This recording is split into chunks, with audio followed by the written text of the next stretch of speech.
So good morning, friends and followers. This is Nurses Talking. I am Dale Barzy. As always, if you like what you see and hear, subscribe, give us a like, and leave us a comment. So today my guest is Mrs. Cathy Buffonge. Mrs. Buffon is a registered nurse who currently resides on the island of Montserrat. She is originally, though, from the United Kingdom, which is where she became a nurse in the mid-1960s. Following completion of nursing training, she volunteered under the GSO for 1 year in the island of Montserrat, which I think is what sparked her love of Montserrat and Montserratians.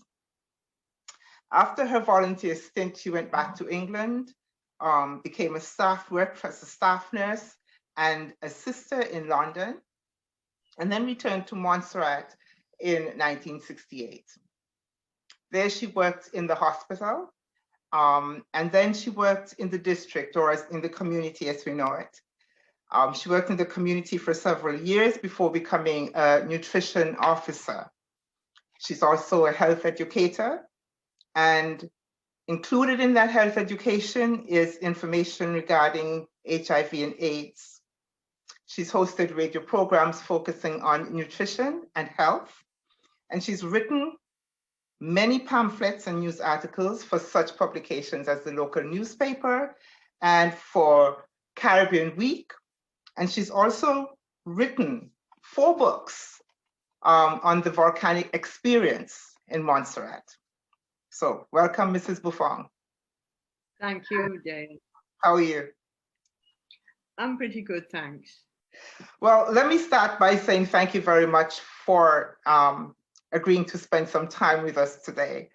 There's so much that you have done that, and so we're grateful that you're willing to share. And so I want to start the way I usually start and ask people why. Why are they nurses? So why are you a nurse? I think I always wanted to do something that was helpful in the world, really. But I was a bit vague about what that would actually be. I wasn't one of those people who had always wanted to be a nurse. In fact, I was going to rather an academic school, and I was all set to go to university and do Latin and Greek.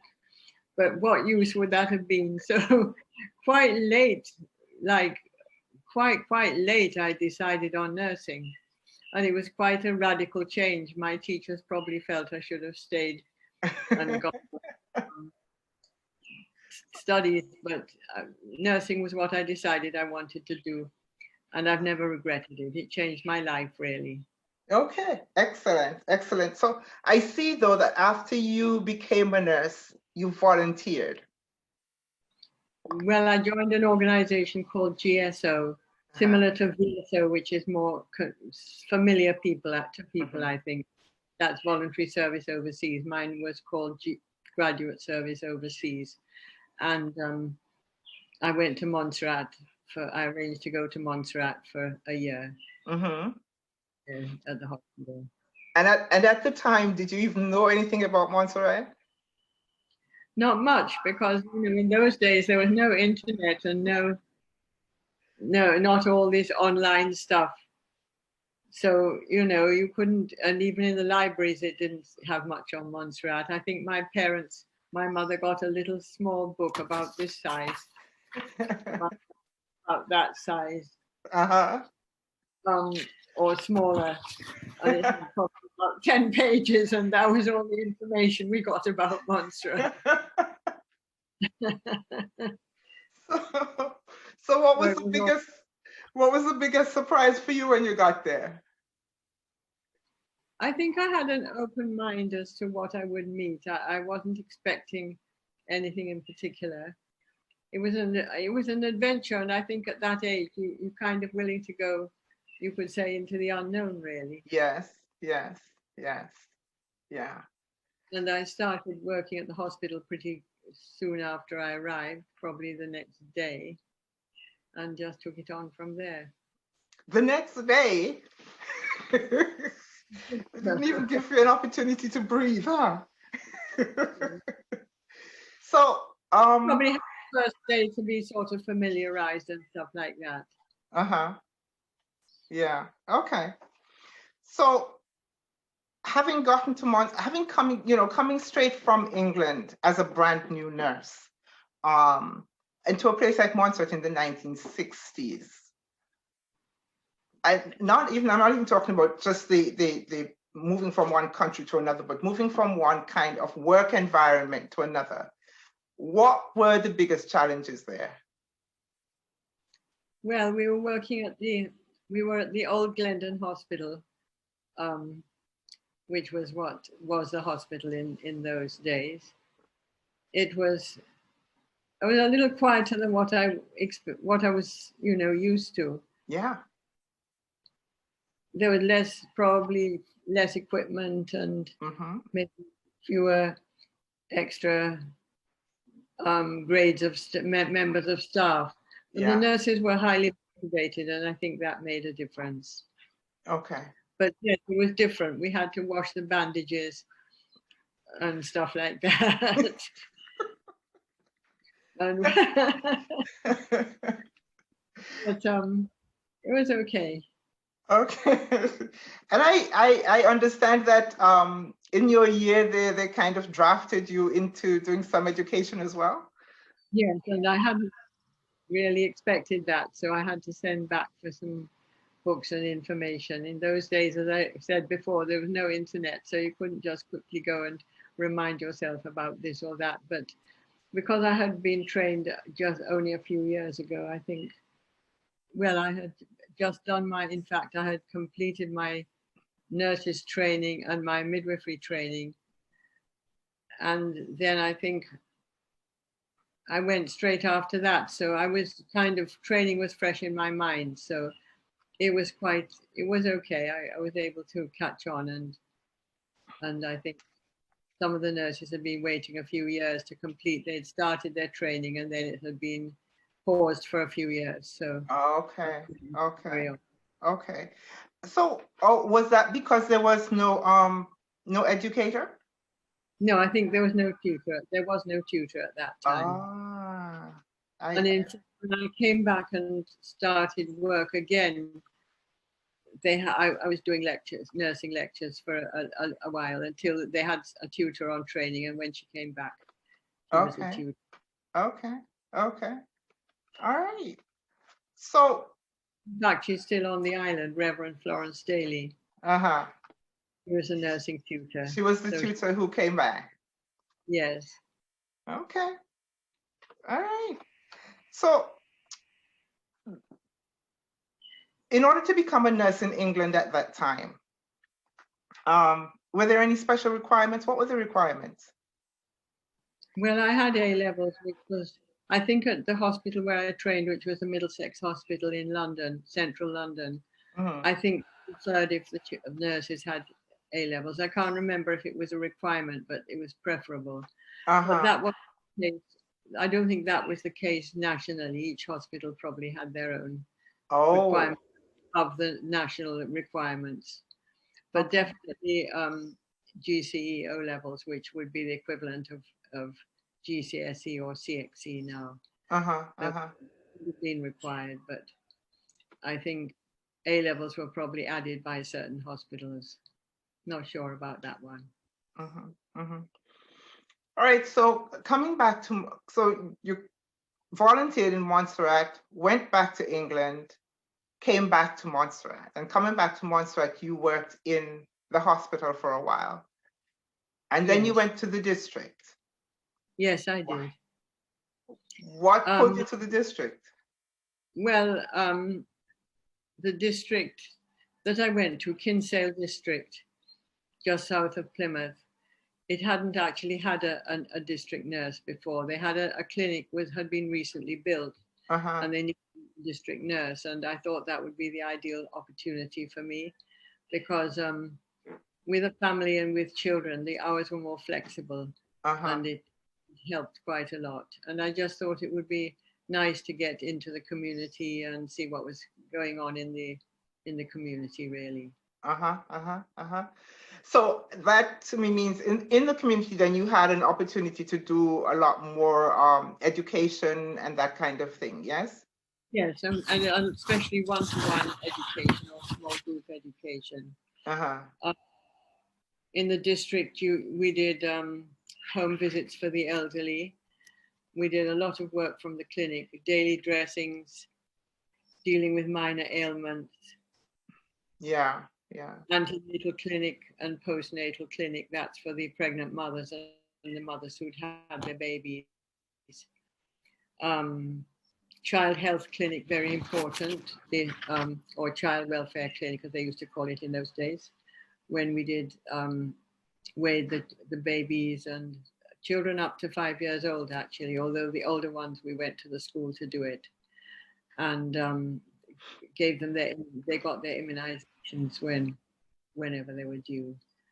And you got to know the mothers and babies quite well, and you also got to know the older people in the district, and it was good. Yeah.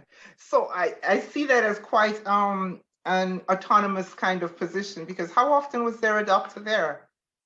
The doctor came once a week, Right. and the public health nurse would come out on the immunization days. On the child health days, when it was time to immunize the children, the public health nurse would come. Uh-huh. But if people needed a doctor during the week, we would have to send them to either the hospital or a private doctor if they wanted that. Yeah. And if I remember correctly, also at the clinics, the dentist, you had a time for the dentist as well? No, the dentist didn't come to the clinic. The pharmacist came, so the people didn't have to go to the pharmacy for their medications. They could get it right there once he had the right thing. Okay. The dentist was at the dental clinic. Oh, okay. But again, we could do a lot of referral. We could refer patients to dental. We could refer patients to social services, and whatever their need was, we could liaise with other departments. Okay. So it was quite autonomous. Okay. Yes, it was good. I think I enjoyed being on the district. We also did school health. Uh-huh. With the public health nurse and maybe other nurses, we would go into the school, because the clinic was actually located right in the grounds of the Kinsdale Primary School. So I got to know the children quite well. Some of them would come and have their, right up to today, somebody would come up and say, "Oh, look, I was so and so at the Kinsdale School. He used to dress my cuts or give me medicine for my cold." Yeah, so we used to go in and weigh and measure the children, give them their immunization, and check on their general health. That was done in all the schools. Okay. And then you became a nutrition officer. How did that happen? I worked on the district for 15 years. I was offered other things, like to go away and do family nurse practitioner or public health nurse. Actually, I was sort of pressured to go away and do some of those things, but I didn't want to leave my family for those lengths of time. So I didn't go. Eventually, I went on two-month courses in Jamaica on fertility management, and those were good.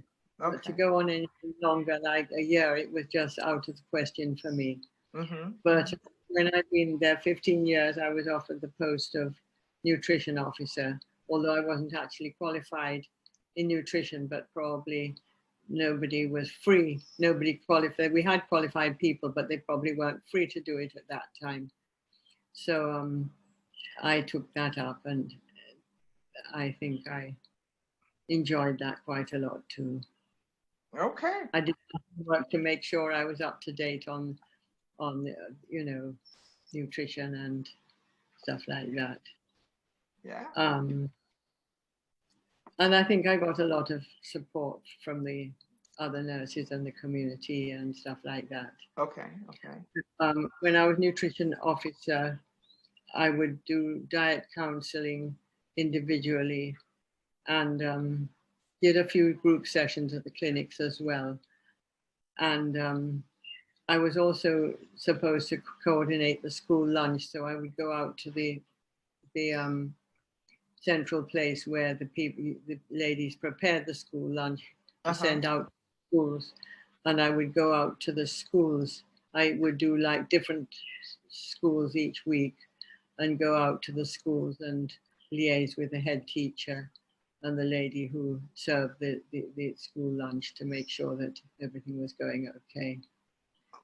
So that took me out into the community as well.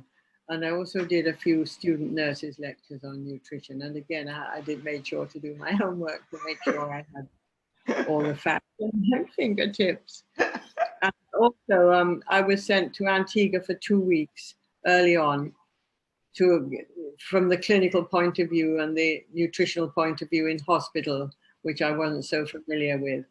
And I was with the nutritionist who was in charge of nutrition at the Antigua hospital.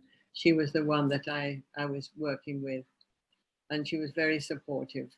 And we've been friends right up to the present day. We're still friends. I spoke to her a couple of days ago, and that's Juanita James. She's retired now, but she's very much involved in the Diabetes Association and other nutritional things. The campaign to put labels on food stuffs to say that they're high in salt, high in sugar, or high in fat. She's very much involved. So she's very much involved in nutrition and health still.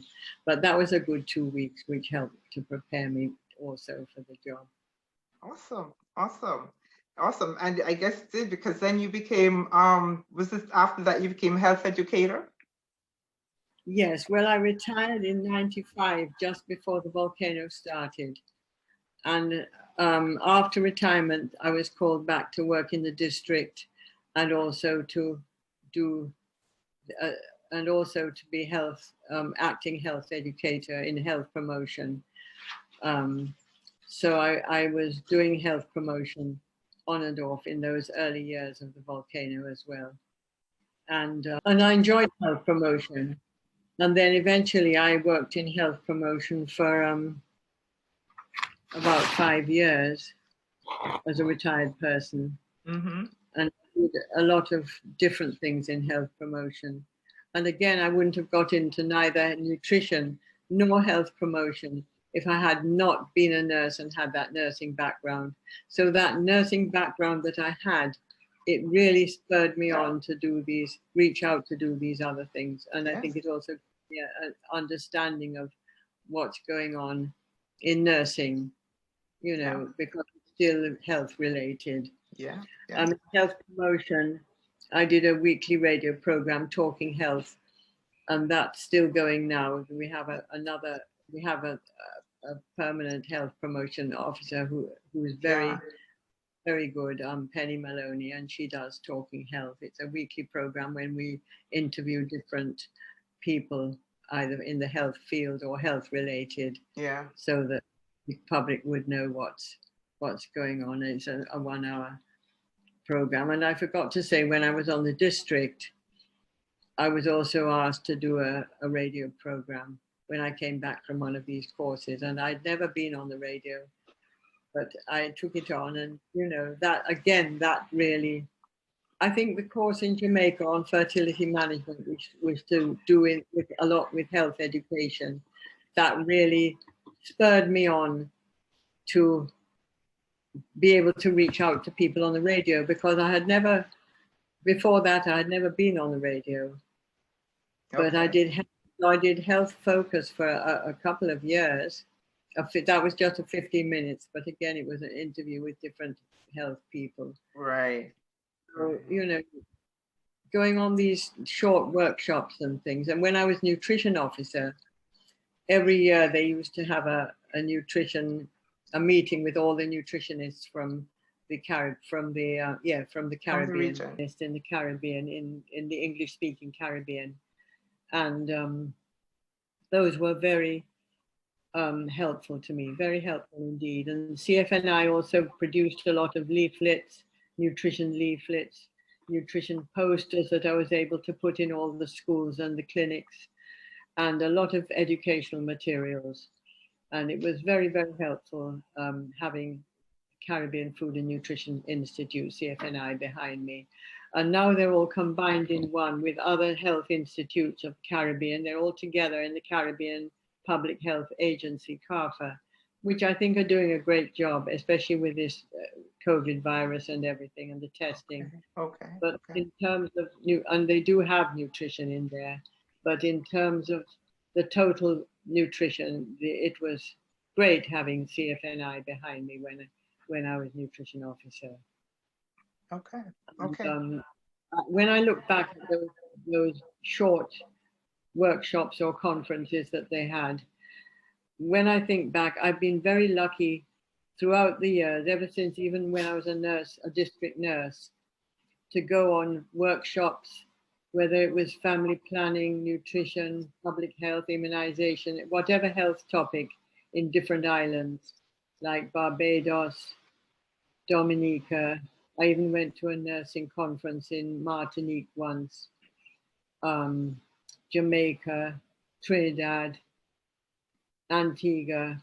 You know, I just feel I'm very privileged, not privileged altogether, because other health people had the same experience, but it was a great privilege to go on all these various workshops and conferences. They were short but very educational, and you got to know health people in your field in other islands. Yeah.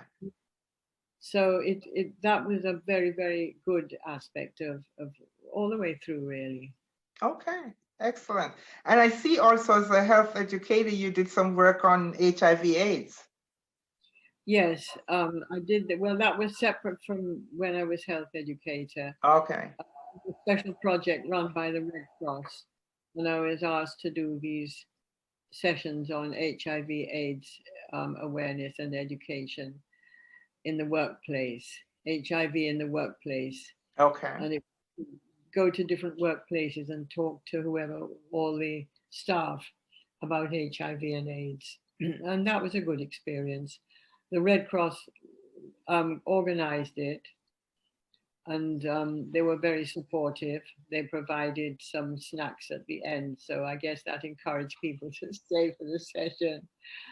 And the employers were very good, because they released the employees for an hour, or I forget if it was an hour or probably an hour and a half, to attend the session, and they provided whatever little space in the workplace for everybody to gather together.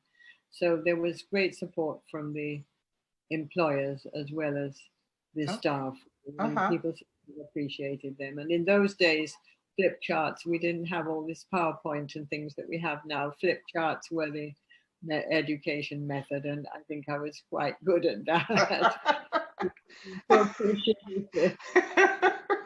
I actually did 52 sessions. I did 52 sessions in workplaces, so it was quite a big thing, really. That's quite a lot. That's quite a lot. Yeah.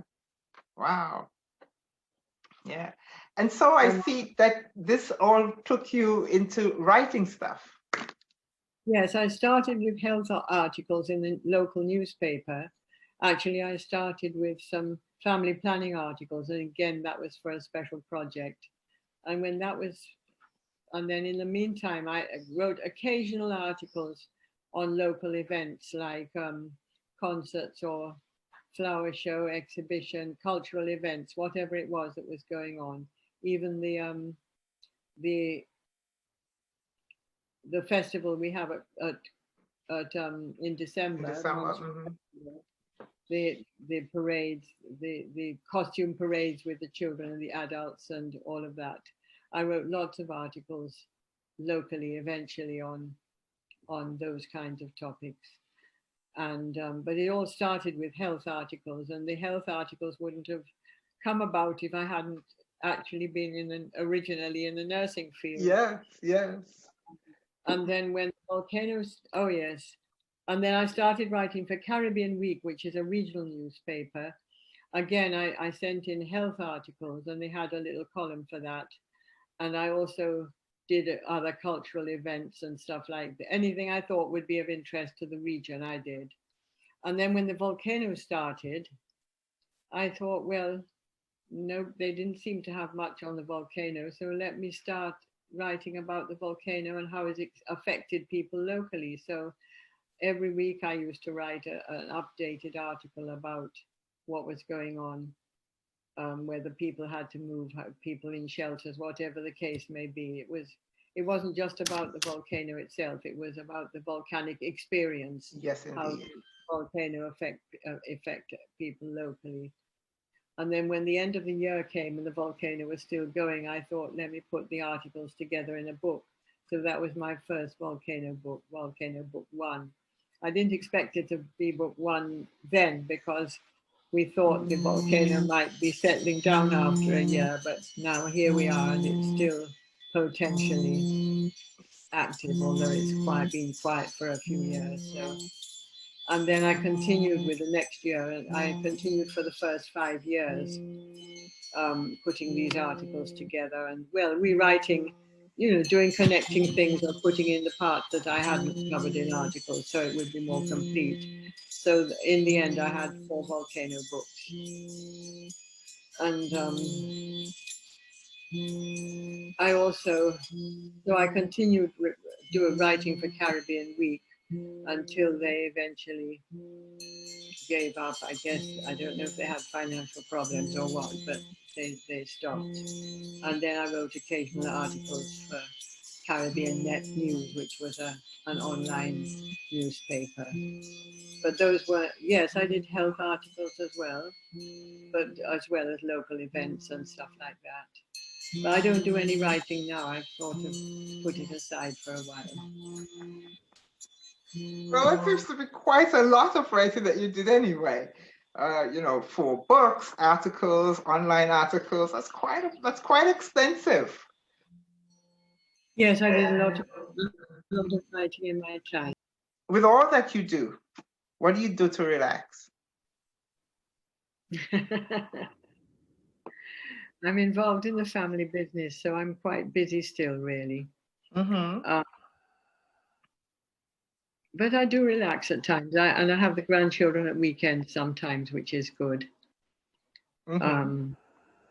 Or sit down outside with a cup of tea and just relax. Relax. Go try and visit friends. I'm less independent now because I don't drive anymore. But I gave up driving 2 years ago, and in Montserrat, you really need to drive. to get around.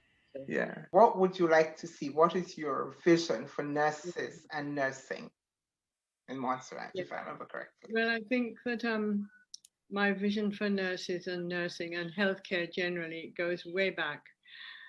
Just to give a quick shot as what nurses have gone through. After Hurricane Hugo in 1989, the hospital was very, very badly damaged. And we had to move into other parts of other buildings in order to carry on. So after a while, it was refurbished. And then I think the nurses were, the wards were downstairs in what used to be the nurses' hostel. Okay. Upstairs was administration, nutrition, and health promotion. And that was how it was. It was really different. And then when the volcano threatened, now in 95, when the volcano started, the old hospital had at last been totally replaced with a totally rebuilt. It was totally rebuilt, I should say. So the nurses and the other staff had just moved into a totally rebuilt hospital around between 1990, I think it's probably 1996 or 97. And then when the volcano came down on it, obviously everybody had been evacuated in good time. Yeah. But when the volcano at last covered up the hospital and totally destroyed it, that was a totally brand new rebuilt hospital, totally destroyed. So nurses had to actually move the patients and all the equipment as possible, and the other staff also did it, into a primary school in the north of Montserrat. That was St. John's Primary School. So the whole nursing profession as well as other healthcare workers. They've been through a lot with Hurricane Hugo and then the volcano. And they moved into a primary school, St. John's Primary School in the north. And then they had to relocate everything. The theatre was placed in a clinic, the operating theatre, and everything went from there. Eventually, that primary school was refurbished in 1998 to 99, I think it was. The whole hospital premises, which had been based in this primary school, was upgraded and refurbished to be more, you know, more like a hospital. But nevertheless, that was quite a while ago, and the building, you know, has been used ever since. Yeah. And nurses have done a great job. The nurses have gone through a lot. They've done a great job. Some went away, and we had other nurses coming from overseas, which is just fine. Yeah. But the nursing body, they've gone through quite a lot, and they do a job under difficult circumstances sometimes. Well, now a new let me say a new hospital has been talked about for years and years. Ever since I was in health promotion, they were talking about a new hospital, and I think several plans were made, several consultants came down over the years, but this time it seems to be the real thing, and consultants have. But because of the COVID, it sort of kept them back from coming to probably complete work or something like that.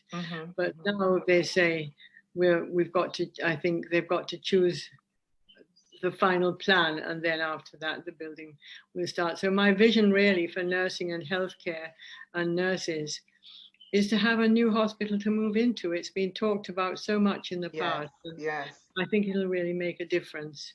And in addition, that new hospital needs to have capacity for new equipment, or I should say additional equipment, because, for example, a mammogram machine, we had a wonderful project going with Miss Sonia Charles, was the spearheader of it. I think Nurse Brenda Daly mentions it in her talk. Yes.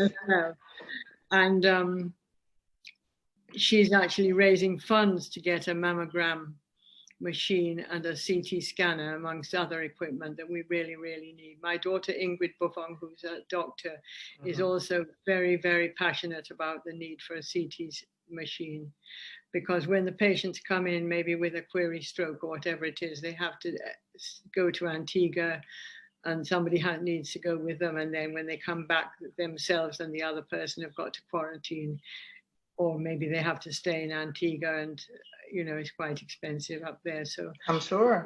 Yeah, we really, really need a CT scanning machine and the mammogram machine. We had a project going with Sonia Charles, in which patients could go and get a cut price mammogram, free mammogram actually in Antigua. But again, because of the COVID, it's not really so convenient to do that anymore. So the mammogram with machine would be, so the new hospital needs to have room for these new equipment to be adapted and upgraded as time goes on. So I think my vision for nurses and nursing is that they increasingly would work in better conditions and have more equipment at their fingertips to do their work properly. And I think that, let me just look at my notes and see if there's anything I left out. Yes, I think that's about it for my vision for nurses. I think the nurses are doing a good job. As I said, quite a few have gone away and some have gone into different specialities and, you know, doing well in their profession. So my vision is that they would be able to do their work under ideal conditions, really. Yeah. So, and I know that this is probably difficult, and I don't know if it's something you thought of. It occurred to me as you were speaking that, as you said, some of the nurses had to leave, had to relocate, and all of that. But with the plans for a new hospital, for, you know, getting modern equipment and stuff like that, Do you see any, do you think there are any plans ahead to try to repatriate some of those nurses? Do you think that might be something that we could work on? I mean, it's probably been thought of, but I think once people relocate, not only nurses, but people generally, if people have to go and get a job, some people might need further qualifications or whatever and get the job, and maybe children are settled into school, all of that. It's very difficult to uproot and come back. A lot of people, well, before COVID, a lot of people used to come back for Christmas and St. Patrick's, lots and lots of people. People love Montserrat. They're very devoted to Montserrat, really. But to come back and live and work, you know, it needs a lot of planning and uprooting again, really, having settled in. Yeah, I can see that. I can see that. And that, I guess that's one of the reasons the question occurred to me, because it would take a lot of dedication and a lot of foreplanning and a lot of, almost another second sacrifice, really, to do that. Yeah. I mean, as I say, they haven't forgotten Montserrat. They're very close to Montserrat, some of them, but I think to come back and work, it might be difficult. But you never know when the new hospital's there. We don't know what in store staff-wise. Yeah, and especially given the fact that the again, the population is so small at this point. Yes, that's a little bit difficult. Yeah. Yes. I also wanted to add, as you'd asked earlier on about leisure time, that a lot of, and I'm sure this is in common with other people, one spends a lot of time keeping in touch with friends and family. And again, it's because of COVID, when you could have probably gone to visit or had visitors come here. Keeping in touch with friends and family overseas by WhatsApp and email is a very important part of leisure time, I think. Not only for me, but for other people as well. And I also go walking. I try and go walking and keep up my exercise too. Yeah, walking is a huge thing with us nurses. I'm telling you, I'm noticing. I also walk quite a bit. So I'm noticing that walking seems to be a huge thing with nurses.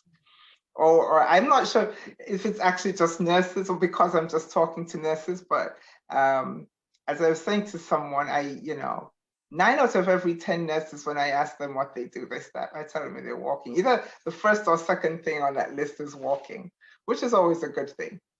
I think more people generally are getting into walking now, maybe because of all the promotion of it on the radio about getting exercise. So I think that all of that is helping. And for those who are not familiar with Montserrat, if you're watching, Montserrat is a very hilly place. And so if you're walking in Montserrat, you are expending some energy. Oh, yes, indeed you are, yes. When I look at the hills I've walked up, it's quite, they're quite steep. I try and avoid the steepest because I have to be careful with walking especially on hills and stuff.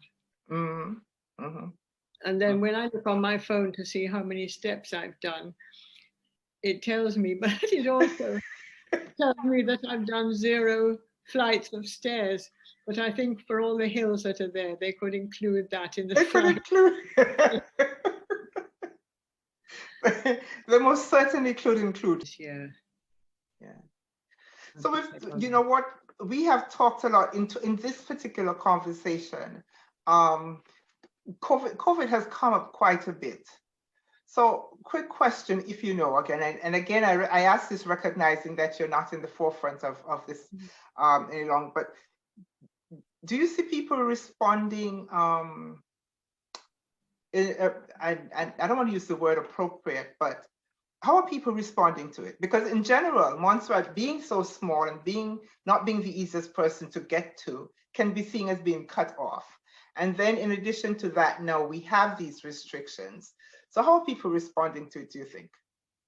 Well, they're quite strict with quarantine, wearing masks when you go into business places or offices or health facilities. Okay. And people do they do obey those instructions because they have to, or you wouldn't be allowed into the building.